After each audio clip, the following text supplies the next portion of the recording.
And renowned men and women who dedicate their lives to helping others in a time of emergency are receiving recognition for their vital efforts. This year we commemorate the 50th anniversary of EMS Week with the theme Honoring Our Past, Forging Our Future, which reminds us to recognize those pioneers who came before us, helping build the foundation and paving the way for continued growth and innovation as we look to the future. And here in the State Line, we're getting a closer look at what it takes to walk in their shoes each and every day. Dylan Valencia joins us in studio with more. Yeah, that's right, Manuel. EMS Week runs from May 19th until the 25th, and this morning we're honored to be able to show you all the hard work that goes into being a first responder and what it means to be the difference in saving a life. I learned from Boone County Fire Protection District 2 what that means to be an EMS worker. Take a look. People don't really think about that there's two positions sometimes in a fire station. You get the firefighters that go out and do certain aspects where the EMS do a different aspect, and they're with the patient a lot longer than the fire side is. I don't know how many realize that we work 24-hour shifts, so I work 24 hours, then I go home for 48 hours. Boone County Fire Protection District 2 is ready to respond to all calls.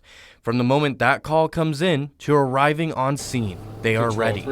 And sometimes that job includes not knowing what you might be walking into. The tornado hit the Apollo Theater. I mean, that was a call that nobody was really prepared for. I mean, we train and practice, but we haven't had that before. Right now, the department is staffed with 12 firefighters who are also cross-trained to provide EMT and paramedic services. After a referendum was passed in March of 2023, the fire district now has their own ambulance service, consisting of 2 ambulances, with the second joining the fleet last month. And we hope to just continue to grow and bring new things that can help the community out.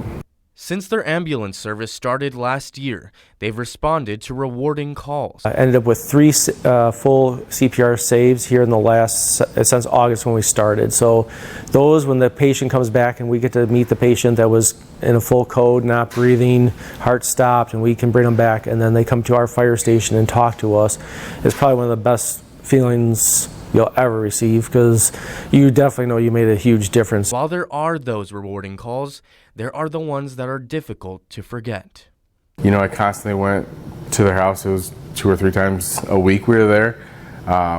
And then I showed up for what sounded like a routine call and ended up doing CPR on that lady for, you know, a long period of time, which she didn't end up making it, afterwards.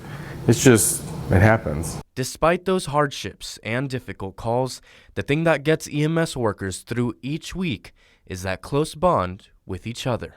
There's obviously the 4 of us are here for 24 hours eating with each other and talking, and we all share each other's families, history, and fun. So it's just getting to know everybody and become a great family type atmosphere that we can move forward and work with. And right now the station has fully new renovated quarters for their EMS workers as they continue to expand their new fleet and ambulance service.